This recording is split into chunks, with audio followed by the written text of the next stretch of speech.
Visita bibliahoy.com. Alimento para tu alma. El orgullo, en resumen, busca lo suyo, menosprecia a los demás y desdeña sus opiniones, es áspero y cínico, hace al hombre creerse algo que no es, coloca a la persona bajo una tremenda presión mientras está tratando de aparentar lo que no es, tiene un sentido abrumador de su propia importancia y grandeza, desea estar a la cabeza y pasará sobre otros con tal de lograrlo. Resiste la corrección y las sugerencias. Por lo tanto, es falta de sabiduría. Presume de tener las respuestas cuando no las tiene. Busca la alabanza humana, un nombre, un título y publicidad. Se jacta de ser intelectual. Utiliza palabras rebuscadas y complicadas para inflar el yo. Es el origen de una disposición violenta. Es susceptible y se ofende con facilidad. Está en el fondo de muchos desórdenes mentales y emocionales, e incluso puede llevar al suicidio. No admite faltas ni fracasos. No puede decir, lo siento, me equivoqué. Siempre está contrariado acerca de algo. Es la razón principal de la falta de paz. Vuelve a las personas muy sensibles a sus propios sentimientos, pero insensibles a los ajenos. Sumerge a las personas en un mundo de ensueño y de pensamientos irreales de sí mismo. Se exalta a sí mismo. Desea ser reconocido, inigualable, excelente y único. Es la raíz de cierta clase de temores y vergüenzas. No se expone a ser vulnerable. Se atormenta. El orgullo es la fuente de casi todo tormento y conflicto en el alma. Hace al hombre complicado, técnico y confuso, como Satanás. Normalmente, es el causante de que no nos vaya bien en la vida ni en nuestro trato con los demás. Es la razón del engaño y del error, Abdías 1:3. Nos hace creer que somos infalibles. Está en el fondo de la rebelión, el desafío y la venganza. Es independiente, denigra a otros para exaltarse. Es la razón principal de las discusiones acaloradas, Proverbios 13:10. Es la causa de la desunión. En la humildad hay unidad. Es la razón por la cual una persona no se quebranta ni se rinde a Dios o a los demás. Es la razón principal de que no nos llevemos bien con los demás, especialmente en el hogar y en el matrimonio. Es la razón principal de que nos volvamos duros de corazón. El orgullo nutre las ofensas, repele y se opone a Dios y a los demás. Es la razón por la cual el hombre se jacta, hace alarde, presume y cree ser mejor que los demás. Se opone a la palabra del Señor y está listo a decir que los demás están fuera de lugar o son anticuados. Encuentra faltas rápidamente en otros con el fin de exaltarse a sí mismo. Es lo opuesto al amor. El orgullo, por lo tanto, es una forma de odio. Causa que no podamos tener la victoria sobre Satanás, quien es muy orgulloso. El orgullo es nuestro mayor problema. Secretos para fortalecernos.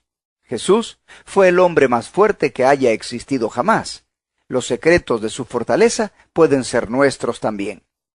Los judíos esperaban a un Mesías que los liberara del yugo romano, que los liberara de sus opresores y sometiera a sus enemigos. Pero Cristo vino a tratar con otra clase de enemigos, enemigos mucho mayores que estos. Él vino a derrotar a las fuerzas invisibles que promueven gobiernos perversos y motivan a los hombres caídos. Y también vino a domar y vencer la naturaleza caída que el hombre nunca podría conquistar. Cristo vino a derrotar al gran arcángel Satanás y a todos sus demonios y ángeles caídos, y vino a derrotar al pecado y la naturaleza pecaminosa. Esto requirió una fortaleza increíble. Las batallas espirituales requieren la mayor de todas las fortalezas. La fortaleza contra prisiones mentales, contra el pecado, las dudas, los temores, las tentaciones y contra Satanás. Permítanme dar un ejemplo.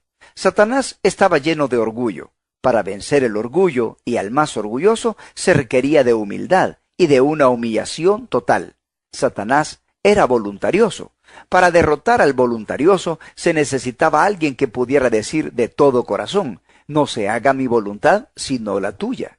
Para vencer la amargura y el resentimiento, alguien tuvo que sufrir tremendas injusticias e incluso responder diciendo, Padre, perdónalos. Para derrotar la autoconmiseración se necesitaba un hombre que pudiera decir: no lloréis por mí, sino llorad por vosotras mismas y por vuestros hijos. Jesús venció a Satanás en todos los aspectos, despojó a Satanás y a los espíritus inmundos de su poder, por su manera de vivir y morir. Colosenses 2:15. Jesús murió como un cordero perfecto, sin amargura, sin odio, sin orgullo, sin venganza, sin autoconmiseración, sin egoísmo. Pero recuerde, lo que venció a Satanás no fue el hecho de que Jesús murió, fue su forma de morir, lo que derrotó a Satanás. Como hombre, Jesús derrotó la vieja naturaleza pecaminosa humana porque nunca se rindió al pecado. Romanos 8:3, Hechos 4:15, 2:14.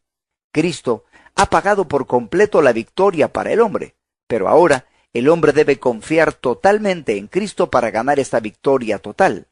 Cristo anhela que sepamos los secretos de su fuerza y victoria a través de su gracia disponible. Segunda de Timoteo 2:1.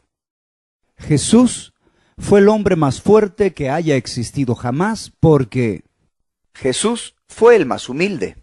La humildad produce una paz interior muy grande. Satanás no puede amedrentar a un hombre lleno de paz. Romanos 16:20. Jesús tuvo abundancia de gracia. Por su humildad, él estaba lleno de gracia y de verdad. Juan capítulo 1:14, Santiago 4:6, Proverbios 3:34. Jesús fue el más sabio. Él tuvo la perspectiva divina de las personas y situaciones. Él supo responder. Lucas 2:52. Jesús fue el mayor de todos los siervos. No tuvo voluntad propia que vencer. Fue obediente hasta la muerte. Marcos 10:42-45, Filipenses 2:8. Jesús fue el más desinteresado. Él dio sin esperar nada a cambio. El amor está totalmente libre de egoísmos. Lucas 17, del 7 al 10. Jesús fue el más parecido a un cordero. No tomó represalias, no agravió a nadie ni se amargó. Él entregó las injusticias a su Padre. Primera de Pedro 2:23. Jesús fue el más dependiente. Las personas que dependen de Dios son fortalecidas por Dios y no fracasan. Juan 5:19, Juan 5:30. Jesús fue el más ungido. Amó la justicia y aborreció la maldad. Fue el ungido del Salmo 45:7. Satanás, Jesús. Orgullo, humildad. Tormento, paz. Odio, amor. Un señor, un siervo. Voluntarioso, voluntad rendida. Ofendido, endurecido, quebrantado, dócil. Vengativo, amargado, un manso cordero. Egocéntrico, centrado en otros. 5 afirmaciones del ego y 5 despojamientos. Isaías 14, del 12 al 14, Filipenses 2, del 5 al 8. 1. Yo voy a ascender al cielo. Se hizo a sí mismo sin reputación. 2. Yo voy a exaltar mi trono. Tomó forma de siervo. 3. Yo me sentaré sobre el monte. Se hizo un hombre ordinario. 4. Yo ascenderé sobre las nubes.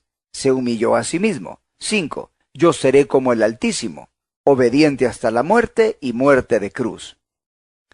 Llegando a ser un siervo, la clave para vencer el yo. La grandeza estaba en la mente de los discípulos, así como lo está en la mente de muchos hoy en día. Marcos 10, 42 al 45 y 9, 33 al 37. Los discípulos pensaban en la grandeza en términos naturales. Ellos le preguntaron: Señor, ¿quién es el mayor en el reino de Dios?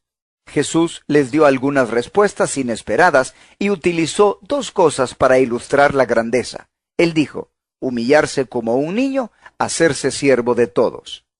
El concepto de siervo se subestima en nuestra sociedad. Al trabajador promedio no le agrada verse a sí mismo como siervo de su patrón.